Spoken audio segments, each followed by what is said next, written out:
어제 예수, 어제 예배, 오직 전도. 새 피조물로 새 세상을 열자. 할렐루야. 우리 앞에 놓여 있는 불가항력적인 선택과 자유의지적 선택 속에서 언제나 주님은 우리를 따라 나서고 언제나 마귀는 우리를 시험하지만 우리 안에 믿음은 언제나 약속의 성취를 선택하며 증거하도록 우리에게 은혜를 주십니다. 바로 그렇게 하기 위해서 우리는 분명한 마음의 굳센 힘써서 굳게 하는 것이 있는데 바로 그것은 동행입니다. 그래서 오늘 하나님 말씀은 마귀 하나님과 동행, 주님이 따라 나선 우리라는 제목을 가지고 하나님 말씀을 증거하도록 하겠습니다. 우리 모두는 세상에 살고 있습니다.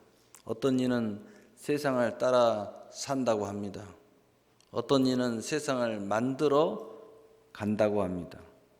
마귀는 언제나 온갖 찬란한 세상의 실체 속에서 하나님이 우리에게 주신 진짜를 감추려고 하지만 우리 안에 믿음의 선물인 이 믿음은 그 어떤 실제하고 찬란한 세상이라도 이 모든 것 위에 하나님의 은혜가 있고 진짜 하나님의 나라가 있다는 것을 알게 하고 또 그것을 추구하고 또 그것을 소유하고, 그래서 언제나 우리 안에 있는 믿음은 스스로 마치 빛을 스스로 발하는 것처럼 하나님의 나라를 언제나 먼저 구하는 고백의 역사를 이루게 됩니다.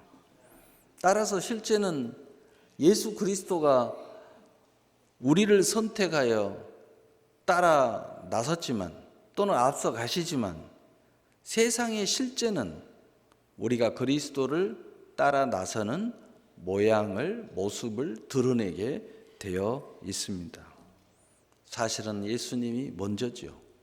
그러나 세상에서는 내가 하는 것처럼 보일 뿐입니다. 자, 그렇다면 첫째로 지금 우리 주변에서 나타나는 세상의 모습은 어떻습니까? 첫째로 하나님을 잃어버린 세상의 모습으로 우리에게 보여주고 있습니다.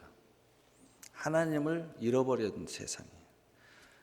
이 세상에 온갖 세상이 진리라고 외칩니다. 그래서 우리가 세상에 빠지면 빠질수록, 세상을 따라가면 따라갈수록, 세상에 묻히면 묻힐수록 우리는 더욱 길을 잃어버리게 됩니다. 그래서 많은 사람들은 더욱더 영적으로 칠흑 같은 어둠으로 빠져들어가요. 블랙홀 가운데로 빠져들어가요. 그래서 더욱더 하나님을 잃어버리게 되어 있습니다. 두 번째로 세상은 자기밖에 모르는 세상을 추구하도록 만듭니다. 그래서 세상에 들어가면 들어갈수록 세상을 중심으로 생각하는 사람일수록 자기밖에 모르게 됩니다. 그래서 신앙을 가진 종교인들도 세상을 좋아하는 사람들은 자기밖에 몰라요. 그래서 교회 안에서도 자기밖에 몰라. 자기를 위하여 신앙생활하는 거예요. 그들을 보고 종교인이라고 그러죠. 구원은 없습니다. 자기를 위해 사는 사람은 결코 예수 그리스도의 은혜가 임할 수가 없기 때문이죠. 그래서 결국은 세상은 그렇게 만드는 거예요. 그래서 자기를 우상화하게 만듭니다.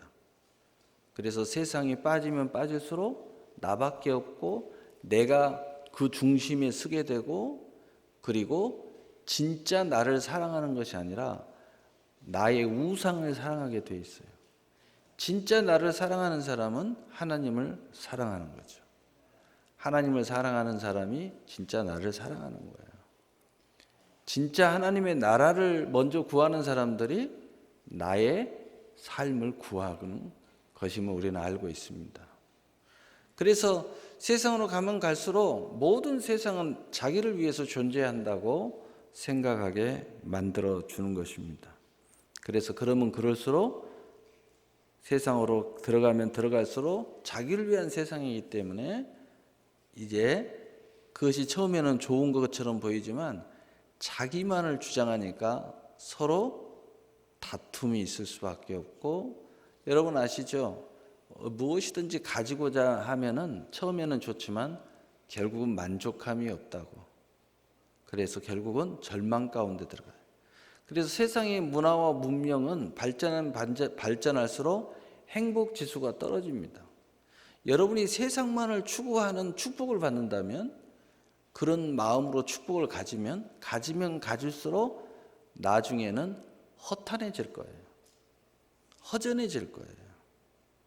그리고 결국은 외로워질 겁니다. 가지면 가질수록 자기밖에 남지 않게 됩니다. 당신이 하나님의 축복을 추구한 게 아니라 세상을 쫓아간 거예요. 그래서 그런 겁니다. 세 번째로는 세상의 실제를 담는 인생으로 우리를 인도하는 것이 세상입니다.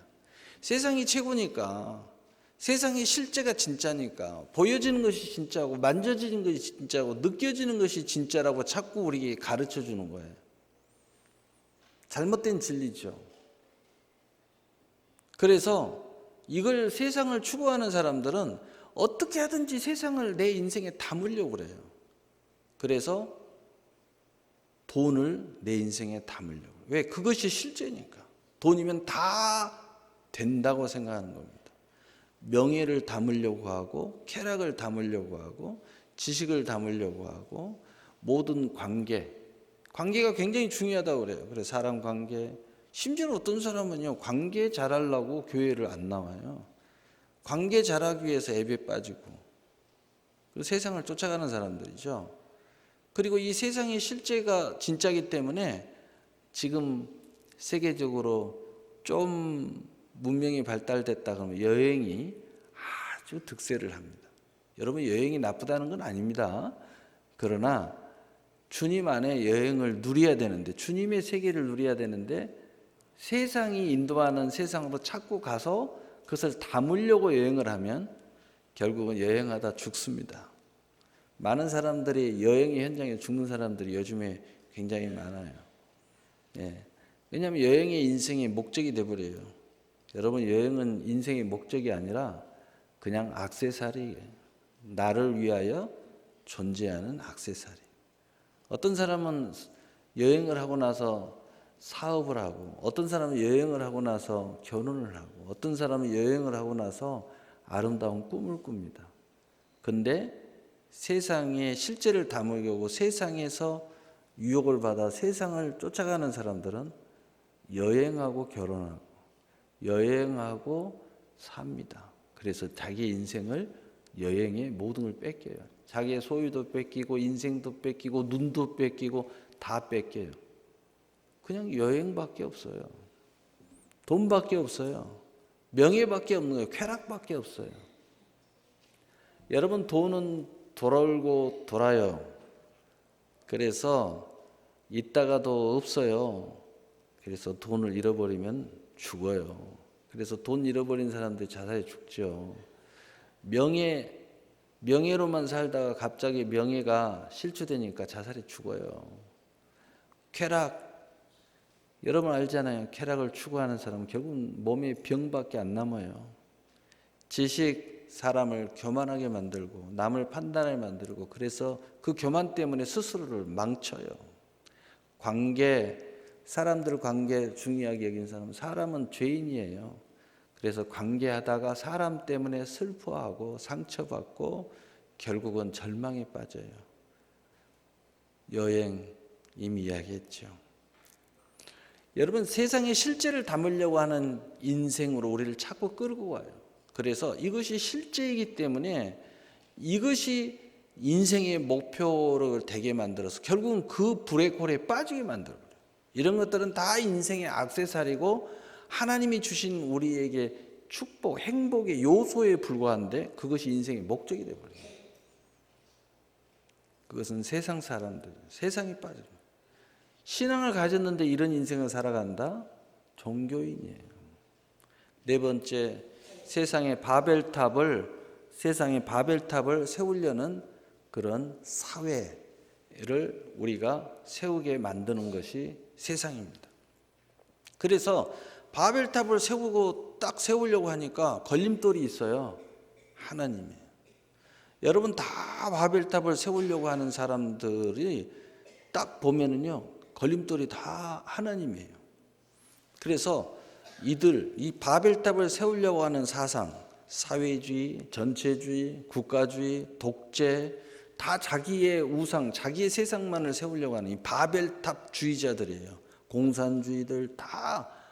여러분 공산주의 평등 좋아하죠. 노동 형자, 없는 자들의 아버지. 결국은 어떻게 돼요?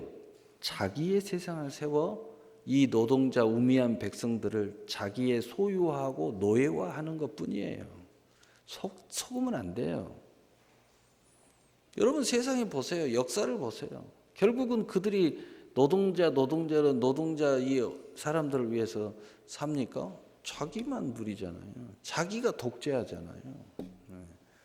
바벨탑이죠. 그러니까 그들의 걸림돌이 하나님이에요. 그래서 이 모든 독재자나 공산주의나 사회주의나 이들은 하나님이 적이에요. 왜? 하나님은 절대 그거 못하게 하거든요. 그러니까 교회를, 이들의 첫째는요, 교회 파괴입니다. 이들의 사상이 여러분 안에 들어간 사람들은 신앙생활 하면서도 신앙생활을 스스로 파괴합니다.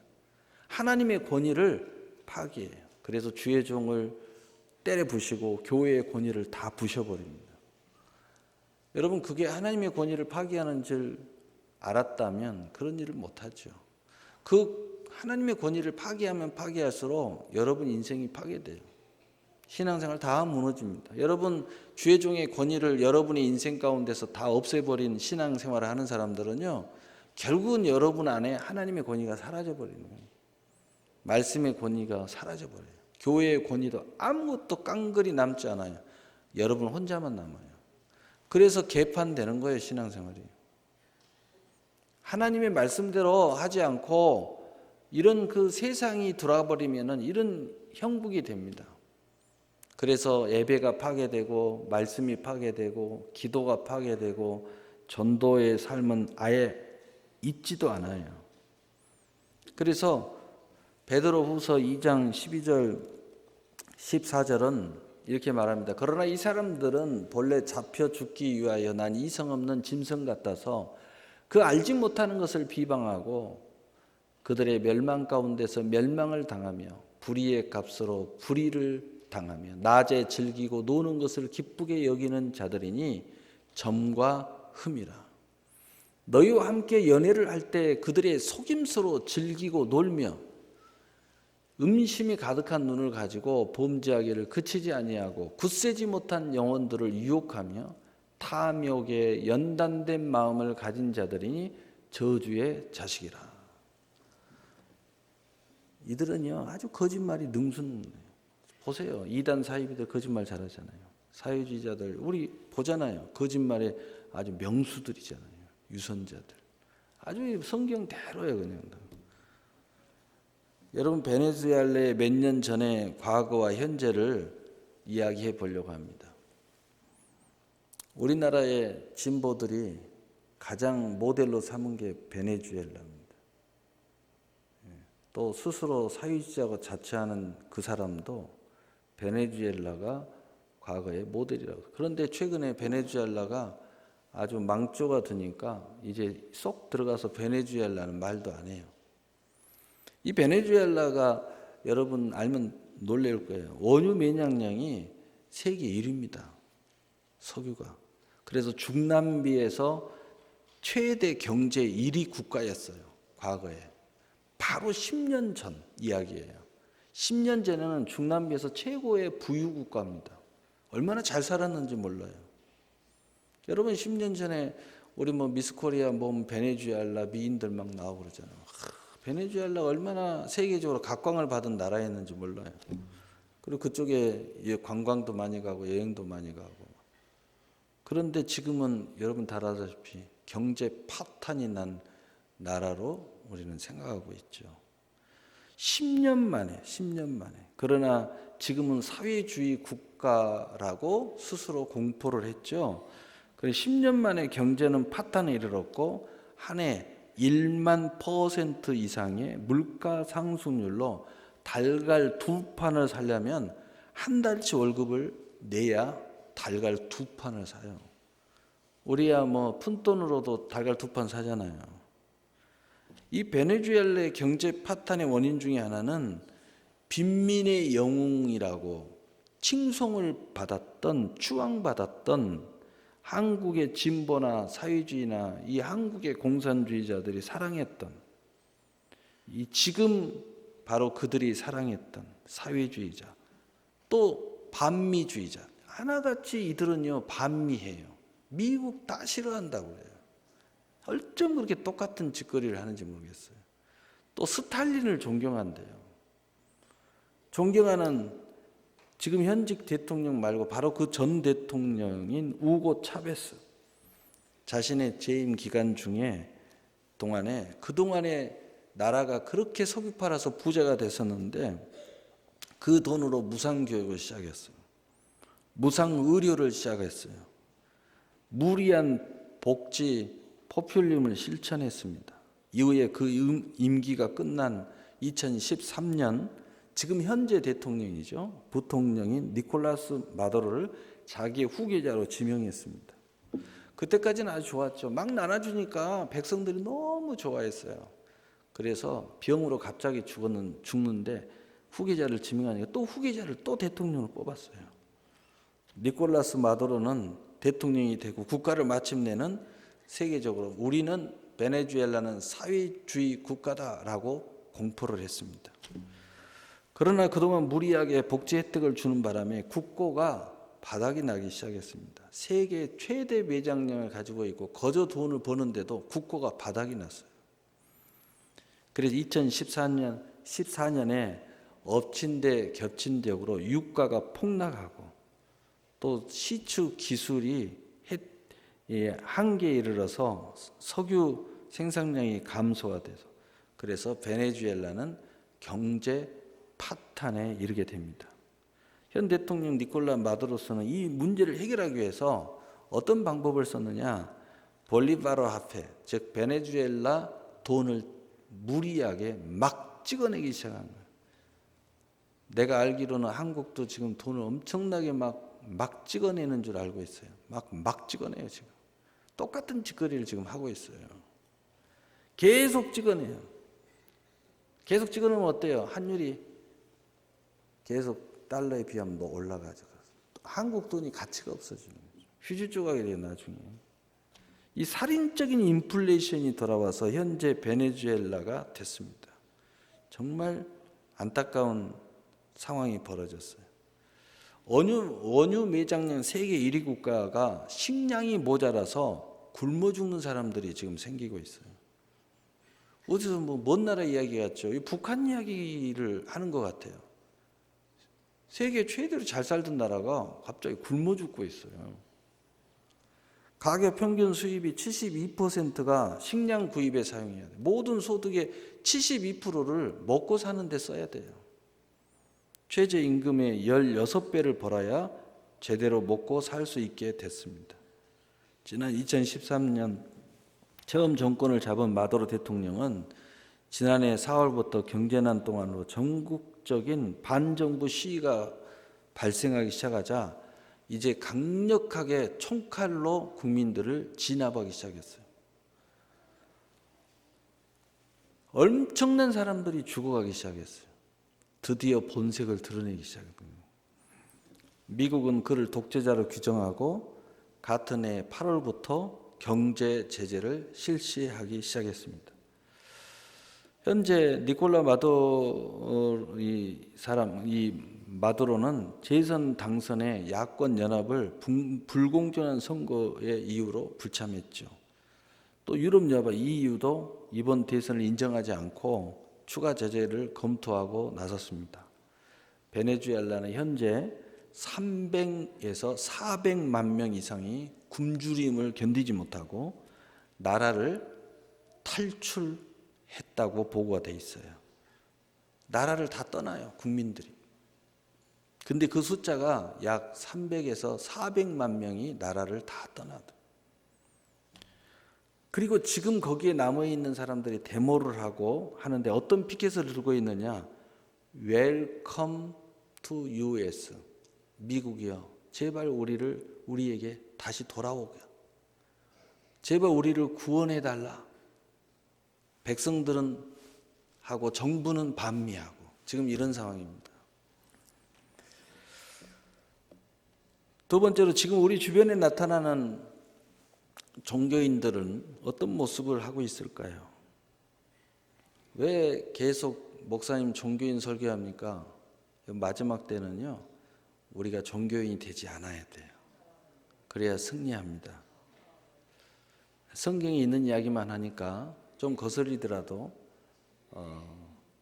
잘 들으세요. 첫째로 진리의 도를 비방하는 모습이 지금 한국 교회에 나타나고 있습니다.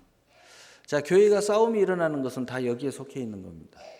멋진 이단아를 자처하고 있습니다. 다시 말해서 교회에서 진보가 돼가지고 막 진리의 도를 비방하는 겁니다. 그래서 마치 얼마 전에 촛불혁명이 일어나듯이 교회 안에 촛불혁명을 일으키고 있어요. 그래서 그것이 진리의 도를 비방하는지는 몰라요. 사회의 정의를 가지고 와서 막 비방하는 거예요. 스스로 나는 이단하라 이렇게 자처를 하면서 여러분 그것이 교회를 망하게 하고 예수를 십자가에 못 박히고 십자가로 욕되게 하는 줄 모르죠. 두 번째로는 세상의 노예를 즐겨하는 사람들. 무슨 이야기냐? 이 사람들의 모든 것은 세상의 그 노름을 하고 있는 거죠.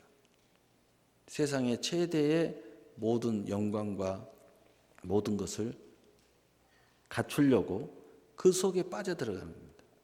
우리는 세상의 노예가 아니고 우리는 예수 그리스도로 구속된 사람이 돼야 되는데 세상의 구속이 자꾸 돼요. 그것을 즐겨요. 그것을 다 교회 안에 끌고 들어옵니다. 세 번째로는 이 조폭이 되기를 원합니다. 조폭이 어떤 게 조폭이냐면 겉으로는 사업가예요.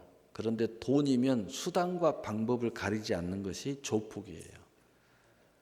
여러분 사업가하고 조폭을 구별할 때 검사들이 뭘 갖고 구별하느냐면 이 사람이 조폭이냐 사업가냐 수단과 방법을 안 가려. 돈이면 사람도 죽이고 별짓을 다 해요. 그러면 조폭으로 간주하는 거예요. 그런데 수단과 방법을 가리지 않는 것이 아니라 정도를 지키고 또 약간의 뭐 사기를 치더라도 어느 정도의 정도를 지키는 그러면 사업가라고 보죠. 사업가와 조폭의 차이는요 바로 그겁니다. 그런데 지금 이 한국교회 종교인들은 이 조폭이 되고 있어요. 돈이면 수단과 방법을 가리지 않아요. 신앙이고 뭐고 말씀이고 뭐 없어요. 돈이 최고예요. 교회 안에서도 돈 자랑하느라고 정신없어요. 넷째로 교회에 예수님 필요 없다고 생각하는 사람들이 무슨 이야기냐? 자기들이 교회의 주인이 되려고 열심히 전투하고 있어요. 여러분 큰 교회들 보세요. 쌈박질하고 정신없어요. 왜? 그 원인이 뭐예요? 자기들이 주도권을 잡겠다는 거예요. 여러분 성경대로 교회를 운영하면요 절대 싸움이 일어날 수가 없어요. 성경은 주님이 주인이잖아요. 그리고 그것을 목사에게 맡겨놨잖아요. 그리고 우리가 하는 모든 것은 하나님 앞에 헌신하고 드리고 그리고 하나님 앞에 복을 받아 세상에서 열심히 내 기업과 내 가정과 내 것을 이루어가는 거잖아요. 뭐가 문제예요? 교회 안에서 내 주권을 행사하겠다는 거예요. 그러니까 교회에서 아수라장이 나는 거예요. 하나님의 법이고 뭐고 필요 없어요. 말씀이고 필요 없어요. 세상 민주주의를 교회에서 똑같이 하겠다는 겁니다. 그러니까 교회의 주인이 되려고 하기 때문에 예수가 필요 없어요. 예수님의 말씀도 필요 없고 예수님 머리 필요 없다는 내가 머리 되겠다는 겁니다. 그러니까 그냥 아수라장이 되는 거예요. 이유도 있죠. 거듭나지 못한 사람들을 직분을 줘갖고 다 세워놓으니까 그들이 힘을 발휘해가지고 막 쌈박질하는 거예요. 돈 많이 내면 직분 주고 말이야. 누구 말대로. 뭐 그러지는 않았겠지만. 다섯 번째로 탐심을 위해 영혼을 파는 자들입니다. 무슨 이야기냐? 자기의 그 욕심이 뭐 물질도 있고 명예도 있고 뭐 여러 가지 다 있겠죠. 이성 문제도 있고 모든 면이 있겠죠. 그냥 신앙 양심 다 그냥 던져버리는 거예요. 내 행복, 이것이 행복이라고 생각하는 거예요. 이걸 가져야 나는 행복하다고 생각하는 거예요. 그러니까 그냥 그것이 자기의 영혼을 팔고 있다는 것을 모르는 거예요. 지옥 갑니다. 베드로후서 2장 1절 3절에는 분명히 이 사람들 이렇게 표현합니다. 그러나 백성 가운데, 여러분 하나님의 백성 가운데 이 거짓 선지자들이 일어난다는 거예요. 이 가짜들이 하나님의 백성인데 백성 가운데 이 가짜들이 일어난다는 겁니다. 이와 같이 너희 중에 거짓 선생들이 있으리라. 그들은 멸망하게 할 이단을 가만히 끌어들여 자기들을 사신 주를 부인하고 임박한 멸망을 스스로 취하는 자들이라. 여럿이 그들의 호색하는 것을 따르니 이로 말미암아 진리의 도가 비방을 받을 것이요 그들이 탐심으로써 지어낸 말을 가지고 너희로 이득을 삼으니 그들의 심판은 옛적부터 지체하지 아니하며 그들의 멸망은 잠들지 아니하느니라. 하나님의 백성 맞았어요. 그런데 지옥 간다는 겁니다. 무서운 이야기입니다. 발람 선지자 이야기를 한번 들어보세요. 여러분 기초는 압니다. 간단하게 설명하고 성경을 읽은 것으로 내용을 정리해 보려고 해요. 발람 선지자가 옆에 동네에서 하나님의 백성을 저주해달라, 돈 줄게.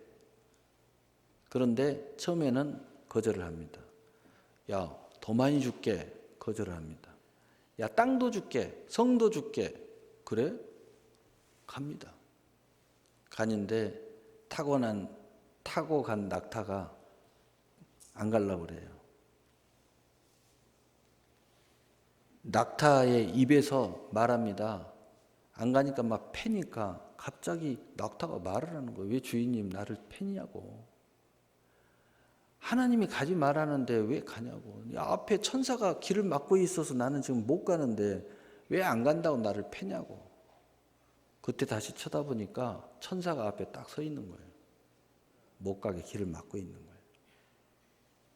그러니까 내려가서 엎드립니다. 천사가 말을 해요. 정녕 가고자 하느냐. 그러면 가라.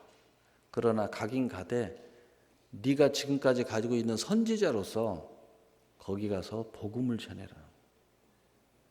그런데 가서 복음은 안 전하고 돈 받고 땅 받고 그 다음에 저주 기도를 해요. 그게 발람 선지자예요. 그래서 하나님 앞에 나중에 저주받아 죽죠. 그것을 베드로후서 2장 15절에서 22절 일부만 읽어보겠어요. 이 발람 선지자에 대해서 어떻게 이야기하고 있는가? 그들은 바른 길을 떠나 미혹되어 부올의 아들 발람의 길을 따르는도다. 이 발람 선지자와 바로 이 탐심, 바로 이것을 불의의 쌍만을 위해서 또 불의의 교만을 위해서 따르는 자들을 발람 선지자를 비유해서 성경은 말합니다. 그는 불의의 삭을 사랑하다가 자기의 불법으로 말미암아 책망을 받되 말하지 못하는 나귀가 사람의 소리로 말하여 이 선지자의 미친 행동을 저지하였느니라. 이 사람들은 물 없는 샘이요 광풍이 밀려가는 안개나 그들을 위하여 캄캄한 어둠이 예비되어 있나니. 하나님의 백성인데 지옥 간다는 겁니다. 성경이 그게 이야기하고 있어요. 좀 띄어서 그 다음에 좀 기니까 띄어서 만일 그들이 우리 주 대신 구주 예수 그리스도를 암으로 세상의 더러움을 피한 후에 다시 그 중에 얽매이고 치면 그 나중 형편이 처음보다 더 심하리니 의의 도를 안 후에 받은 거룩한 명령을 저버리는 것보다 알지 못하는 것이 도리어 그들에게 나으니라. 참된 속담에 이르기를 개가 그 토해하던 것에 돌아가고 돼지가 씻었다가 더러운 구덩이에 도로 누웠다 하는 말이 그들에게 응하였도다. 다시 과거로 돌아가 버렸다는 거예요. 영적으로. 그 말이 그대로 그들에게 적용이 돼버렸다는 거죠. 그렇다면 세 번째, 우리 주변에 나타나는 그리스도인, 우리가 이분들이 돼야 됩니다. 바로 이 사람들이 우리죠. 우리가 돼야 돼요. 첫째로 이들은 부름받은 소명자로 살아갑니다. 내 삶을 사는 게 아니에요. 내 주장을 하며 사는 게 아니에요. 하나님의 부름받은 사명자의 삶을 살아갑니다. 왜냐? 우리 인생은 덜미의 인생이기 때문에 지옥 갈 인생이고 버림받은 인생이고 어차피 우리 마음대로 살면 다 망할 인생을 우리는 알고 있어요. 연약한 인생임을 알고 있어요.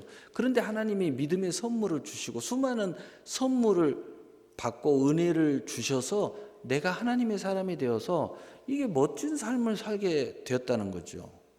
그래서 바로 하나님의 은혜를 철저히 의지하는 사람들이라는 거예요. 그래서 베드로후서 1장 12절은 예수 그리스도의 종이며 사도인 시몬 베드로는 우리 하나님과 구주 예수 그리스도의 의를 힘입어 동일하게 보배로운 믿음을 우리와 함께 받은 자들에게 편지하노니 하나님과 우리 주 예수 그리스도를 암으로 은혜와 평강이 너희에게 더욱 많을지어다.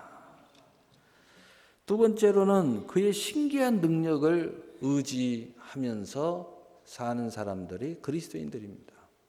왜냐하면 우리는 우리의 연약함 앞에 섰던 사람들이에요. 우리가 얼마나 약하고 연약하고 어이없는 사람인지 우리는 알고 있는 사람들. 또 자신의 죄 앞에 선 사람들이에요. 우리의 죄가 얼마나 악하고 우리는 얼마나 죄 속에서 살 수밖에 없는 죄인인지 악한 사람인지 우리는 알고 있는 사람들이에요. 우리는 내 자신의 죄 앞에 서본 사람들이에요. 또 회개함으로써 이 천국을 소유한 사람들이에요. 우리 안에 하나님의 나라가 있어요. 우리가 하나님의 은혜 앞에 철저히 회개하고 하나님의 나라를 소유한 사람들이에요. 그래서 우리는 우리의 자신을 잘 알고 있어요. 우리가 얼마나 연약하고 우리가 얼마나 죄를 반복으로 질 수밖에 없는 그런 존재인지 우리는 너무 잘 알고 있어요.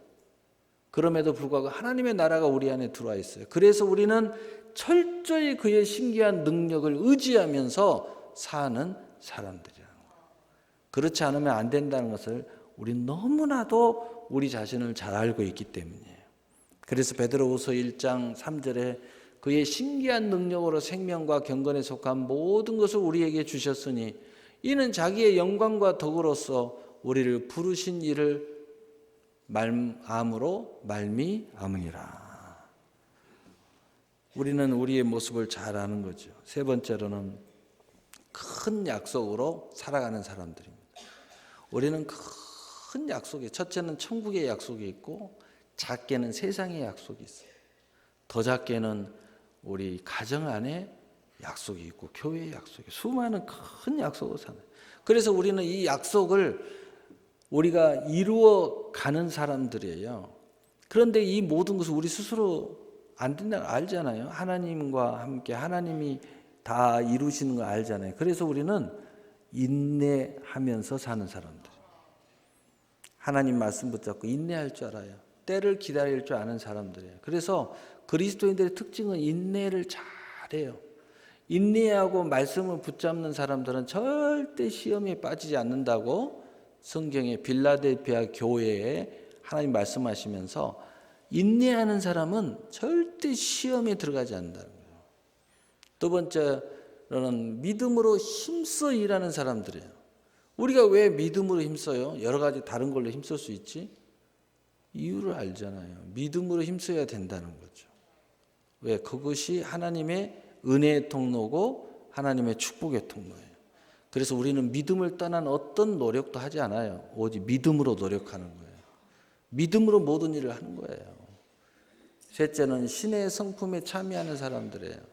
우리는 내 인생, 내 옛사람이 망할 인생임을 너무 잘 알아요. 그래서 우리는 주님의 마음을 품고 하나님의 형상을 회복하는 사람들이에요. 그래서 우리는 하나님의 은혜를 의지하고 하나님을 따라가면은 자연스럽게 하나님의 형상을 회복하는 거예요. 그래서 하나님의 형상을 회복하다 보니까 하나님의 신의 성품이 우리 안에 들어옵니다. 과거에 욕 잘하던 사람이요, 지금 욕 못합니다. 과거에 남 두들겨 패는 거에 아주 습성인 사람들 요즘에는 주먹질 못합니다. 이게 달라져요. 과거에는 지멋대로 사는 사람 이제 지멋대로 못 살아요. 말씀대로 살지.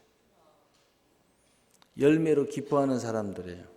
왜? 우리는 정말 하나님 기뻐하는 열매를 맺을 수 없는 사람들, 내가 정말 영원한 행복을 위하여 열매를 맺을 수 없는 사람들, 열매 맺어봤자 허탄한 열매, 썩어질 열매, 이 땅에서 외로울 열매, 고독한 열매, 이런 열매만 맺었던 우리가 정말 영원한 열매, 금생과 내생의 약속의 열매를 맺게 되었으므로 우리는 열매로 기뻐하는 사람들이에요. 그래서 우리는 작은 열매든 큰 열매든 적은 열매든 많은 열매든 우리는 굉장히 열매에 예민하고 기뻐하는 거예요. 그래서 베드로후서 1장 4절 8절에 지극히 큰 약속을 우리에게 주사 이 약속으로 말미암아 너희가 정욕 때문에 세상에 썩어질 것을 피하여 신성한 성품에 참여하는 자가 되게 하려 하셨느니라. 그러므로 너희가 더욱 힘써 너희 믿음의 덕의 지식을, 지식의 절제를, 절제의 인내를, 인내의 경건을, 경건의 형제 우애를, 형제 우애의 사랑을 더하라. 이런 것이 너희에게 있어 흡족한즉 너희로 우리 주 예수 그리스도를 알기에 게으르지 않고 열매 없는 자가 되지 않게 하려니와. 이렇게 되면요, 저절로 그냥 열매가 주렁주렁 맺혀지는 거예요. 마지막으로 우리는 힘써 구원의 항해를 하는 사람들입니다. 우리는 힘들 때마다 생각합니다. 천국을 생각합니다. 어떤 것을 잃어버려서 자아갈 때마다 우리는 그것을 극복하기 위해서 또 천국을 생각합니다. 우리는 이 천국을, 구원을 힘써서 완성시키기 위해서 마치 배가 항해를 하는 것처럼 우리는 천국을 향하여 항해하는 사람들이에요. 첫째는 심령 천국으로 항해를 해요. 하나님의 나라를 마음에 세우기 위해서 힘쓰는 사람들이에요. 가정의 천국으로 항해를 해요. 하나님의 나라를 가정에 세우기 위해서 애를 씁니다. 기업의 천국으로 항해를 해요. 우리 기업 안에 하나님의 나라를 세우기 위해서 우리는 애를 쓴다는 거죠. 교회의 일꾼으로 항해를 합니다. 바로 이것이 선한 일꾼이고 하나님이 가장 기뻐하는 것을 우리는 확신하기 때문에 교회의 지체로서 가만히 있질 않아요. 머리 대치고 우리는 그의 지체가 되는데 어떻게 지체가 가만히 있을 수가 있어요? 그래서 교회의 지체로 일꾼을 자처하는 거예요. 자처. 스스로 자원한다 이 말이에요. 자원해. 예수님을 위해서 자원해요. 그리고 하나님의 나라를 결국은 이 땅에서나 우리 안에서나 천국의 성취의 역사를 이루게 됩니다. 구원의 완성을 향한 믿음의 진보를 날마다 해 간다는 것입니다. 그래서 베드로후서 1장 10절에 11절에 그러므로 형제들아 더욱 힘써 너희 부르심과 택하심을 굳게 하라. 너희가 이것을 행한지 언제든지 실족하지 아니하리라. 이같이 하면 우리 주 구주 예수 그리스도의 영원한 나라에 들어감을 넉넉히 너희에게 주시리라.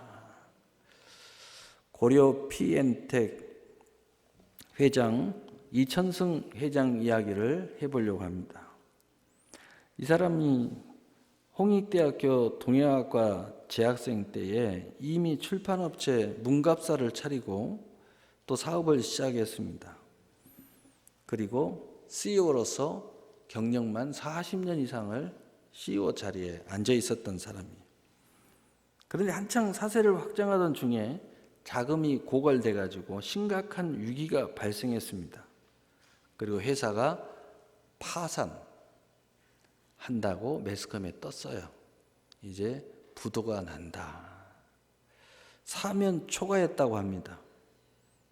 그런데 어느 날 그가 가족하고 식사를 하는데 갑자기 아들이 식사하다가 그런 내용을 이야기하는 것을 듣더니 아들이 갑자기 사라졌어요. 거의 1시간 이상의 긴 시간 후에 아들이 다시 나타났습니다. 아들의 얼굴을 보니까 눈이 벌게 눈물을 많이 흘린 모습이 보였어요. 아니 갑자기 얘가 밥 먹다가 몇 시간 동안 없더니 다시 나타나더니 눈이 벌게. 근데 그 당시에 아들이 뭐냐? 초등학교 5학년. 근데 그 아들이 아버지한테 와서 아빠 걱정하지 마세요. 무슨 이야기를 하니? 제가 교회에 가서 기도하고 왔어요. 아버지 사업 망하지 않을 거예요. 아빠가 얼마나 감동이 되는지 그 소리를 들은 거예요, 이 자식이. 그리고 그냥 그 순간에 교회를 쫓아가가지고 기도하고 온 거예요. 어린아이가 얼마나 순수해요. 그냥 그 자리에서 기도해도 되는데 교회까지 갔다 온 거예요. 겨우 초등학교 5학년 아이가 아빠 사업을 위해서 밥 먹다 말고 기도하고 돌아와서 한 이야기입니다. 근데 이분이 교회는 다니긴 다녔어도 믿음이 별로 없었어요. 장모님 따라가지고 마누라 어떻게 좀 만나서 교회를 다니게 됐는데 믿음이 없었다고 그래요. 근데 그날 그 아들이 하는 말이 묘하게 살아서 움직이더라는 거예요. 그리고 뭔가 확신이 싹 들어오더라는 거예요. 그러면서 야, 우리 아들처럼 내가 교회 가서 기도하면 이 문제를 해결받을 수 있지 않을까? 이런 확신이 딱 들어오더라는 거예요. 그럼 어떻게 할까? 이렇게 생각을 했는데 새벽 기도를 해야 되겠다. 이 생각이 딱 들더라는 거예요. 그래서 그날 이후로 줄기차게 새벽 기도를 이제 하기 시작했다는 겁니다. 그런데 놀랍게도 부도 위기를 극복하고 사업이 술술 풀리기 시작하더라는 거예요. 그래서 인쇄업만은 했었는데 1986년 세계 10대 회장 화장품 회사인 일본 포로와 합작해가지고 한국 폴라를 설립해서 세계적인 그런 역사를 이루게 되고, 그리고 그 외에도 지금은 수많은 계열 회사를 거느리는 회장님이 되셨다는 거죠. 우리 한국에서 뭐 큰 대기업 빼놓고는 현금 능력을 동원하는 회장님 1위를 꼽으라면 이분을 꼽는데요. 현금 능력이 우리 한국에 굉장히 최대 좋다는 거예요. 그 정도로 아주 안전한 회사를 운영한다는 거죠. 그는 이러한 자신의 성공이 어린아이 그 아들 이름이 자민인데 자민이 기도 덕분에 내가 하나님 앞에 기도하기 시작하고 믿음까지도 가지게 되고 사업도 이렇게 잘 되게 됐다고 이렇게 늘 간증을 하고, 그리고 내 아들도 신앙이 잘 자라서 우수한 성적으로 서울대에 입학했다고 자랑을 하더라고요.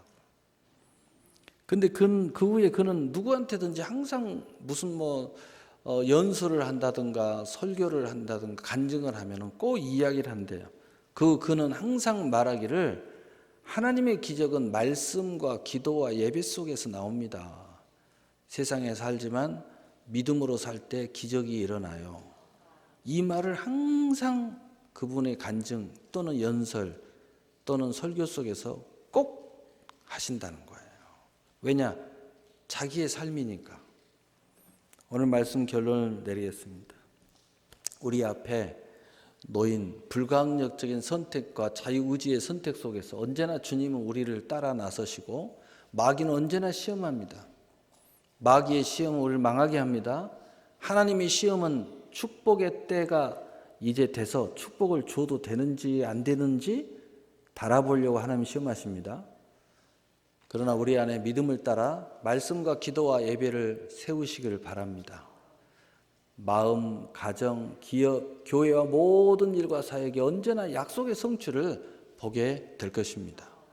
바로 여러분이 이 주인공이 되시고 또 그 간증과 또 증거가 차고 넘쳐나기를 예수님의 이름으로 축복합니다. 사랑